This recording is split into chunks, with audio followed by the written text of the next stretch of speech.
Дуруд дӯстон, агар ки шумо аз Тоҷикистон бошед ё ки забони тоҷикия, форсия фаҳмед, илтимос ҳамин наворо то охир тамошо кунед. Як-ду савол дорам, ҷавоб диҳед пас. Ана ҳамин либоса дидостед? Ин ҳамин исмаш чӣ бошад? Агар ки донед, дар комментария нависед. Касе намедонад, исми ин зардӯзӣ аст. Зар яъне тилло, дӯзӣ яъне духтан.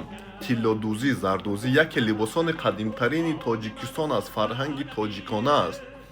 Ин гуна либосҳо агар шумо дида бошед, дар тӯю маърака ҷавонон мепӯшанд ва мебароянд. Мефаҳмед? Лекин ин як скриншот аз интернет гирифтам, поёнаша бинед чӣ навистагӣ. Узбекский халат зардӯзӣ. Фаҳмидед? Дар ин аҳамият намедонам рости гап, лекин як видеое тамошо кардам, бо ман тамошо кунед.